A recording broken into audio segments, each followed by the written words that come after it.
De quoi vous donner un avant-goût du menu des discussions avec notre invité du jour et passer en relief de nombreux sujets qui ont émaillé non seulement le Mashraq, mais également le monde avec notre invité du jour. Début des discussions tout de suite après le jingle.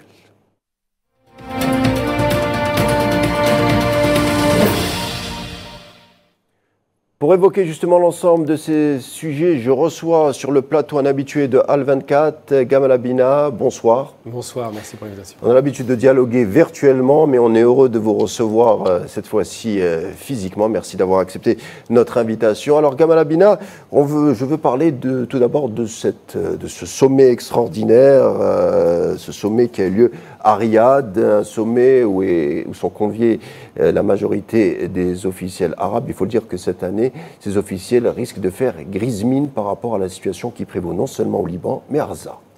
J'ai envie de dire que ce sommet est extraordinaire parce qu'il est extraordinairement inutile dans la mesure où certains pays arabes sont extraordinairement lâches. C'est-à-dire qu'ils acceptent de continuer à maintenir des accords de paix avec l'entité raciste et ils ne font aucun effort pour aider leurs frères.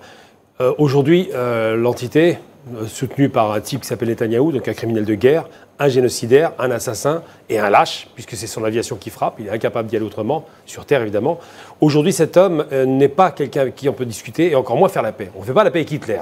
Et je suis très dur là-dessus parce que Hitler tue aussi des civils massivement. Le terrorisme d'État est appliqué de façon très puissante de la part des sionistes parce qu'ils n'ont pas supporté d'avoir été attaqués, d'avoir vu des Palestiniens revenir, relever la tête. Donc la question qui se pose aujourd'hui, c'est de savoir qu'est-ce que feront ces pays arabes. Est-ce que ces pays arabes auront l'extraordinaire attitude de peut-être enfin en finir avec ces accords de la honte qu'on appelle les accords d'Abraham, qui sont juste des accords de bonimenteurs, de lâches, de gens qui ont composé pour de l'argent ou pour des raisons personnelles, mais qui n'ont rien à voir avec la cause palestinienne.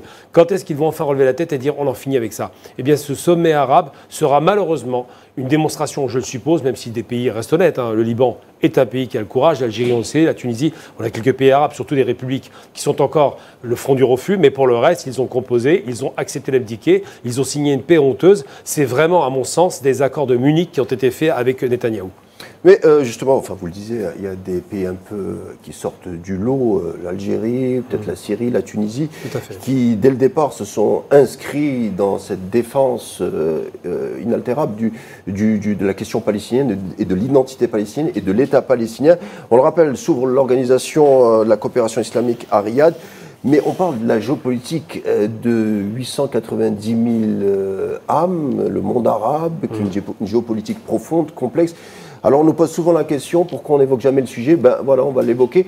Comment vous expliquez que tout ce complexe arabo-musulman n'arrive pas à peser sur l'ordonnancement du monde? Comment ils sont aussi incapables d'infléchir la position du nouvel ordre mondial concernant la Palestine? Comment vous l'expliquez? La problématique, c'est que le monde arabe, s'il est uni, c'est la première puissance mondiale, on le sait. Sur un plan financier, évidemment, sur le plan gazier pétrolier, on a l'accès à toutes les mers. Méditerranée, Atlantique, Océan Indien, enfin, on ne peut pas faire mieux. On a une centralité dans le monde qui est extraordinaire. Mais ce monde arabe a été partitionné, a été divisé à la suite des colonisations anglaises et françaises.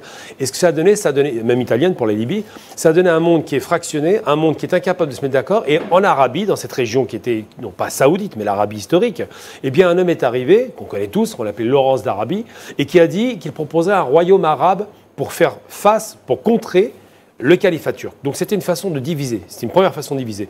Très rapidement. D'Arabie qui était un espion britannique. Tout à fait, oui, c'est l'agent britannique. On avait le pendant d'ailleurs du côté maghrébin, puisqu'il y avait Lyoté qui voulait faire le même modèle avec le Maghreb, en créant un royaume du Maghreb qui commençait par le Maroc. Donc ça a été divisé et ils ont créé tout un tas de petits rois et roitelets, des petits sultanats, des petits micro-États parfaitement incapables de s'entendre, parfaitement incapables d'interagir et encore moins de défendre la cause palestinienne, puisque la chute du califat ottoman a ouvert la voie à la sionisation de la région, à savoir le contrôle de la Palestine. Donc pourquoi on ne s'entend pas? Parce que d'abord, ils ont placé des rois. Et il se trouve que dans le monde arabo-musulman, l'idée de mettre un roi qui aurait soi-disant une essence prophétique, on fait croire qu'ils sont tous descendants du prophète, permet de pouvoir calmer les ardeurs des populations qui ne seraient pas contentes et leur dire ne touchez pas à ce souverain parce que c'est Dieu qui l'a voulu. Donc cette façon de créer ce modèle qui est un modèle archaïque, il faut être très clair, un modèle moyenâgeux qui n'apporte absolument rien au monde arabe, a permis de diviser. Et les seuls pays qui sont restés sur le front du refus, vous l'avez évoqué, c'est les pays arabes républicains en l'occurrence, sur la ligne de Nasser, sur le Yémen, encore une république, l'Algérie évidemment, la Tunisie, la Libye, ça va de soi avant qu'elle soit, quoique aujourd'hui elle est encore sur cette ligne. conflit-là, l'Irak, la Syrie, c'est toutes les républiques arabes qui, elles, ne sont pas sous contrôle total de l'Occident, certaines oui, mais pas toutes, et surtout qui ont une indépendance de vue et d'idées qui font que ces pays se convergent. Le problème, c'est que le front du refus de 77 aujourd'hui s'est fracturé, puisque les pays, les royaumes, en l'occurrence et les sultanats, ont accepté de composer, moyennant finance, avec les États-Unis pour ces accords d'Abraham qui sont des accords de la honte. Donc aujourd'hui, effectivement, le monde arabe est partitionné, divisé, simplement parce que l'Occident a divisé ce monde arabe qui, s'il était uni, réglerait la question palestinienne en une seule journée. Est-ce que vous attendez à des grands changements par rapport à cette rencontre de Riyad, cette fameuse rencontre arabo-islamique? Est-ce qu'on peut s'attendre, je ne sais pas moi, à un coup d'éclat, un changement comme ça de la dernière... de l'espoir par rapport à ce qui se passe à Gaza? On le rappelle, 402 jours de massacres, de famine, beaucoup d'enfants, beaucoup de femmes. Est-ce qu'on peut s'attendre, je ne sais pas, à une prise de conscience? Parce qu'on sait que tous les pays que vous avez décrits, la population est là, elle est bouillonnante, il y a beaucoup de militants sur Internet qui voient ce qui se passe avec les journalistes. Est-ce qu'on peut s'attendre quand même à un changement de ce glacis concernant la question palestinienne? Non, on ne peut pas s'attendre à un changement parce que malheureusement, c'est les dictatures qui font la paix avec l'État sioniste. C'est-à-dire que l'État sioniste ne fait pas la paix avec les peuples arabes, ça ne l'intéresse pas. Ils préfèrent de bons dictateurs qui sont placés par l'Occident pour pouvoir composer et écraser les populations qui ne sont pas contentes. On le voit dans tout le monde arabe, mais les manifestations sont monstres, ils sont tous pro-palestiniens. Moi, on ne veut pas entendre parler d'eux. J'attends pas de miracle parce que, comme l'OCI, comme toute interorganisation qui sont transnationales, il y a toujours cette lâcheté qui préside à tout ça. On est loin des années 70 où effectivement le monde arabe était uni en 73 particulièrement et a fait un coup d'éclat en boycottant les pays occidentaux pour faire pression. Si on faisait juste deux choses, déchirer les accords d'Abraham, définitivement, ces accords de la honte, et ensuite boycotter le gaz et le pétrole à l'Occident, puisque c'est l'Occident qui fait la guerre en Palestine, hein, c'est pas Israël et puis les petits agents qu'ils ont mis là-bas, c'est une plaisanterie, c'est pas eux qui font la guerre, les bombes sont fabriquées aux États-Unis.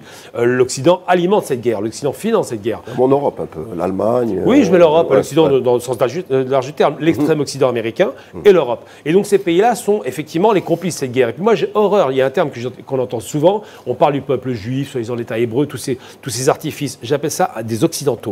C'est-à-dire que c'est bien les Européens qui contrôlent la Palestine et pas autre chose. On ne peut pas leur donner ces qualificatifs de judaïté parce que la judaïté, je le rappelle quand même, Moïse disait « tu ne tueras point ton prochain, tu ne t'empareras pas de sa terre ». Donc on est très loin de la judaïté. Par contre, c'est bien les Occidentaux qui ont la tradition d'aller voler les terres des autres et c'est bien des gens qui sont venus voler la Palestine et qui maintenant pratiquent un génocide à ciel ouvert. Un génocide qui est ouvert dans la mesure où il n'y a pas de solution pour échapper à la mort. Donc aujourd'hui, le chiffre de 43 000 morts me paraît largement sous-estimé. Vraiment. Je pense qu'on est plus proche des 100 000 morts parce que le rythme de bombardement, 85 000 tonnes de bombes, je veux dire, il faut voir un peu le volume, c'est 3 fois Hiroshima. Ce rythme de bombardement donne quoi? Donne qu'on fait du tir au pigeon, qu'à chaque fois, on a vu les images d'un immeuble, une seule bombe fait tomber un immeuble de 6 étages, qu'effectivement, les barbares qui sont en face lâchent évidemment parce qu'ils ne viennent pas sur le terrain. Je vous laisse détruisent tout. Oui, juste pour finir, c'est important de rappeler que les chiffres sont sous-évalués et que quand on ouvrira ce grand camp de concentration, Gaza, qu'on verra ce qui s'est passé, le monde tremblera. On sait par exemple qu'il y a 100 000 disparus sous les décombres. Selon l'estimation, c'est une fourchette, le Hamas compte à peu près 20 000 membres. Pourtant, l'entité sioniste a détruit, on me donne le chiffre, de 2 millions de maisons palestiniennes, sans parler des hôpitaux, les écoles, les universités. Ilan Pappé, le célèbre historien, spécialiste de la Nakba, lui le dit, ce qu'on voit aujourd'hui n'est rien d'autre qu'une seconde Nakba et les messianistes ont enfin leur occasion l'anéantissement total de la question palestinienne, ce que d'ailleurs alertait le président de la République, Abdelmadjid Tebboune, en alertant ses officiels arabes en disant faites attention, peut-être on est en train d'assister à l'anéantissement de la question palestinienne si on n'y prenait pas garde. Parce que le principe c'est quoi? Comme les Français quand ils rentrent en Algérie, génocide culturel, on détruit toute la culture, on détruit les immeubles, on détruit les mosquées, on détruit les registres de naissance, c'est pareil, là ils ont détruit tout ce qui est culturel. L'obsession des sionistes c'est de dire que la Palestine n'existe pas et que les Palestiniens sont que les Arabes qui seraient venus squatter une terre qui ne serait pas la leur. En vérité, lorsqu'on va, par exemple, ils ont tenté d'assassiner combien d'artistes palestiniens? En 70. Rappelons que c'était du terrorisme. Et cette façon de vouloir détruire structurellement l'idée palestinienne par la destruction de sites archéologiques, de maisons, de cimetières quand même, vous voyez un peu le niveau de respect. C'est juste une façon de dire ces gens n'existent pas et on va les nier dans leur existence. Sauf que ça rappelle des pages sombres de l'histoire. Qui dit que ces gens n'existent pas sur leur propre terre? Ce sont des colons, il n'y a pas de secret. Et le colonialisme est une barbarie. Et les barbares qui sont actuellement à la manœuvre ne sont inquiétés par personne, parce que ceux qui les soutiennent sont des anciennes puissances coloniales. Donc quand on se demande, aujourd'hui, j'imagine qu'on aura au moins 200 000 morts, tant que cet homme ne sera pas arrêté militairement, stoppé, frappé militairement, pour qu'il comprenne que le vent va tourner, comme d'ailleurs Hitler quand il a attaqué les Russes, c'est revenu chez lui. Tant qu'il ne sera pas stoppé ou qu'il y a un embargo sérieux qui se met en place contre cet État-là, il y aura des morts à n'en plus finir parce qu'aujourd'hui, ce sombre individu se venge. Il a vu qu'il a fait faillite, il s'est planté sur ses pronostics, il pensait apporter une sécurité éternelle, ça n'a pas fonctionné, il se venge. Et malheureusement, le monde arabe n'intervient pas. Les voix officielles occidentales, c'est vrai, sont plus ou moins aphones concernant la situation au Razaoui. Peut-être une des rares à s'exprimer, il y en a plusieurs, mais en tout cas aujourd'hui, une des rares à exprimer n'est rien d'autre que la ministre allemande des Affaires étrangères, Annalena Baerbock, qui dit que l'entité sioniste ne respecte aucun accord, ne respecte pas le droit de la guerre et qu'il faut qu'elle cesse son tapis de bombes qui touche principalement la société civile palestinienne. Mais des voix comme celle-ci, c'est-à-dire les officiels, sont de plus en plus rares. Au fond, de quoi ont peur les officiels occidentaux à l'endroit de la question sioniste ou palestinienne? Ils n'ont peur que d'une chose, non pas des sionistes, puisque c'est leur jouet. C'est un produit occidental. C'est eux qui payent, qui alimentent, il faut le rappeler. Ils n'ont peur qu'une chose, c'est leur opinion publique. Parce que ça commence à se voir quand même, ces complicités de meurtre. Donc ils disent quoi? On va faire semblant de condamner. On voit bien, par exemple, Kamala Harris, pour laquelle je suis très heureux de sa défaite. Kamala Harris n'a pas arrêté pendant les derniers mois de dire « Oh, c'est pas bien ce que fait Israël ». Et elle rajoute 29 milliards de dollars. C'est pas bien. Et elle rajoute des tonnes de bombes. Mais est-ce qu'elle a le choix, au fond? Elle a le choix. C'est ça ma question. Elle a le choix, elle est marécassionniste. Et Biden se revendique chrétien-sioniste, et il y a 100 millions de sionistes qui les soutiennent. Donc le choix, il est très simple. On soutient Israël parce qu'on veut une base permanente. Israël est un produit qui a été fabriqué par l'Occident pour contrôler la région. Il ne faut jamais oublier que c'est la route des Indes, la route du gaz, du pétrole. C'est la route du contrôle du centre quasiment névralgique des religions et du monde. Cet endroit-là a été une obsession pendant 8 croisades. Les croisés, depuis Urbain, 1000 ans de croisades, se sont à chaque fois heurtés, enfin 1000 ans, pour être très précis, on va dire 800 ans de croisades, se sont heurtés à chaque fois à des échecs face à des gens déterminés. Et aujourd'hui, ils ont utilisé une population juive qu'ils ont martyrisée, c'est quand même eux qui les ont martyrisés, pour les envoyer là-bas. Et ils nous créent un concept d'antisémitisme qui sont leurs propres idées à eux.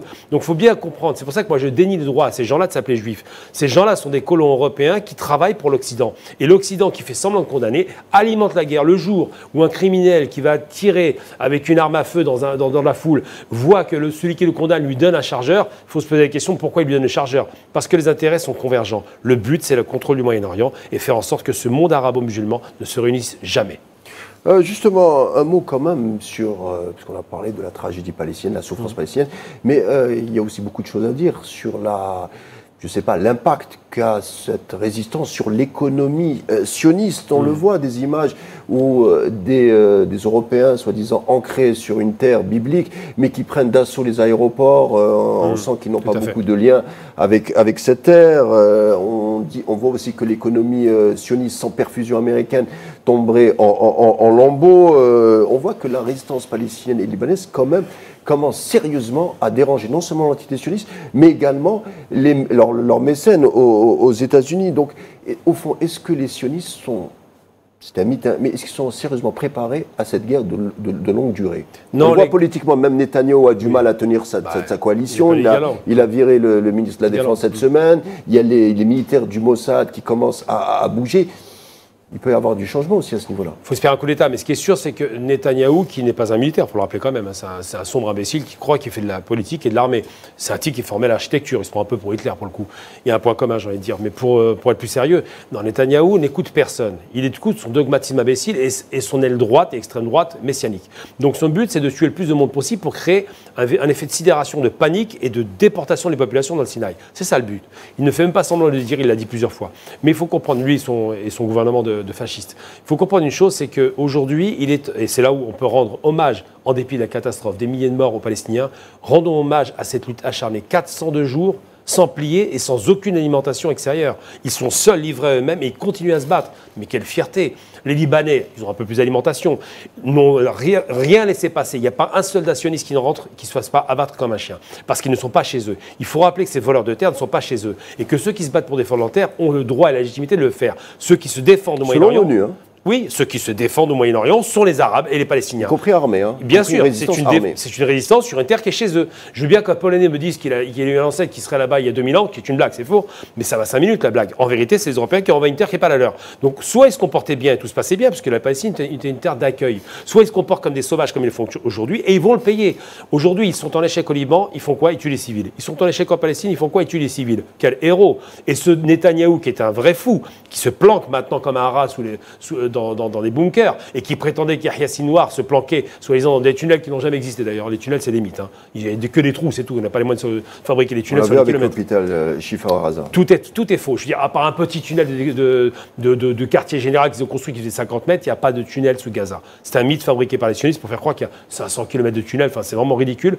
En vérité, les Gazaouis se cachent dans des terriers, dans des trous, pour pouvoir surprendre l'ennemi. Et uniquement ça. Mais ce qui est sûr aujourd'hui, c'est que cet homme est en échec. Et c'est pour ça qu'il a viré galant. Et c'est pour ça que son état-major lui en veut, parce qu'il y a de plus en plus de morts de son côté. Et parce que l'État sioniste qui était soi-disant protégé par ce dôme de fer invincible, aujourd'hui, il n'y a plus rien qui le protège. Et surtout, la faillibilité, le fait qu'ils sont incapables de venir à bout d'une résistance faiblement armée, démontre que dans une guerre avec l'Iran, par exemple, il faudrait l'Amérique, sinon il ne pourrait pas s'en sortir. Mais le sionisme a une stratégie, on la connaît, c'est-à-dire que plus il est acculé, plus il essaye de faire déborder la guerre au-delà de ses bordures. On le voit au Liban, hein, on donnait le chiffre, il y a 37 villages centenaires qui ont été rasés, il y a des sites archéologiques à Baalbek aussi qui ont été détruits. On le voit, malgré tout, le sionisme essaye de déborder au-delà des frontières pour essayer peut-être d'attirer plusieurs pays dans la région dans ce conflit, voire une crise. Le but, c'est d'étendre le conflit, non pas seulement dans la région, mais toucher l'Iran. L'obsession d'ailleurs de Netanyahou et toute la collection de premiers ministres racistes qui étaient avant lui, c'est d'attaquer l'Iran. Parce que l'Iran est une puissance industrielle qui fabrique ses propres armes, qui est un pays qui a 6000 ans d'histoire, qui a conquis le monde à une époque, on se rappelle. Mais la question de fond, est-ce que l'Iran est prête à la guerre? Alors l'Iran n'est pas prête à la guerre parce qu'elle ne veut pas la guerre. Elle doit avoir une stabilité, elle n'est pas capable de faire une guerre de longue durée, quoique. Elle a tenu 8 ans face à l'Irak et le monde entier. Il faut rappeler que l'Irak était alimenté par le monde entier. Mais aujourd'hui, l'Iran ne veut pas une guerre directe, elle veut une guerre par proxy. Et elle a raison. Pourquoi? Parce que cette nation a stratégisé la guerre. C'est Soleiman qui avait mis ça en place pour faire en sorte qu'il y ait une guerre d'usure. Guerre d'usure qui, rappelons-le, en 70, était menée par l'Égypte et avait remporté énormément de victoires. Ça éreinte une armée, ils sont incapables de faire face et ils perdent 1 à 2 soldats par jour, ce qui est pire pour eux. Parce qu'ils se disent, à chaque jour, on est obligé de justifier auprès de familles de morts qu'on prétendait ne pas avoir. Le mythe de l'invincibilité a vécu, c'est fini. L'idée que le petit David serait l'Israélien a vécu. Le David aujourd'hui, c'est le Palestinien, les Goliaths, c'est les sionistes, avec l'Amérique. Donc c'est vrai que cette idée-là est une idée qui est battue en brèche, qui ne fonctionne plus, et tant mieux. Parce qu'aujourd'hui, on voit bien qu'il va falloir qu'ils négocient un jour ou l'autre. Parce que tuer des civils, les Américains l'ont fait avec 3 millions de civils, ils ont perdu la guerre. C'est pas en tuant des civils qu'on gagne, on gagne une guerre quand on atteint les objectifs de guerre, à savoir désarmer l'adversaire. Dernière question, Gamal Aminat. Alors, vous avez fait allusion à Kamala Harris, l'arrivée de Trump à la Maison-Blanche dès janvier. Est-ce que vous attendez un changement de cap de la politique étrangère américaine? On l'a vu cette fois-ci, Trump a eu des sorties à l'endroit des Arabes du Michigan, et même des Palestiniens installés aux États-Unis en disant qu'il allait faire quelque chose sur le dossier palestinien. Il n'a pas dit exactement quoi, mais quand même, il a fait une sortie plus ou moins, on va dire, d'essence pacifiste. Même si les Palestiniens n'y croient pas, il faut le dire. Hein. Tout à fait, ils ont raison de ne pas y croire. Trump, c'est quelqu'un qui a cru pouvoir obtenir la paix par l'argent, en payant les États avec les accords d'Abraham. Ça ne fonctionne pas. Trump a fait des pressions sur le Soudan en disant je vous sors des États terroristes si vous acceptez Israël. Ça ne fonctionne pas. Parce que les peuples ne sont pas convoqués. Et surtout, Trump, c'est quelqu'un qui. Alors, quand je parle d'Harris, beaucoup de gens me disent pourquoi est-ce que je préférais voir Trump à Harris? Non pas que Trump, je fasse confiance. Il a revendiqué un sionisme violent, c'est lui qui a quand même mis Jérusalem comme capitale. Il a des positions extrêmement douteuses, mais ce qui est intéressant, c'est qu'il est en très mauvais termes avec son beau-fils, et surtout que la dernière fois qu'il a reçu... Et qu'il a reçu Netanyahou, il a refusé de lui serrer la main. Il le déteste. C'est-à-dire qu'il y a une détestation qui s'est installée. Ça paraît étrange, mais on l'a vu. Il y a un mépris parce qu'il voit bien que cet homme ne cherche que la guerre. Et Trump, c'est quelqu'un qui, au moins, même s'il ne fera peut-être pas une bonne politique, fera forcément une politique différente de l'équipe de criminels qui était à la tête de la Maison-Blanche et qui ont alimenté pendant 1 an la guerre. On sait que si Kamala Harris avait obtenu cette victoire qui était impossible, j'ai jamais cru, mais bon, imaginons qu'elle l'ait obtenue, la guerre continuait tranquillement pendant des années parce que ça pose aucun problème. Là, avec Trump, on peut avoir une surprise. Mauvaise, effectivement, mais peut-être bonne. Il l'a montré avec la Corée du Nord, on ne s'y attendait pas non plus. Gamal Amina, merci d'avoir été des nôtres. Merci pour vos analyses et vos explications. C'est toujours un plaisir de discuter avec vous. Je rappelle que vous êtes analyste politique et spécialiste des questions internationales. Je vous dis à bientôt. À bientôt.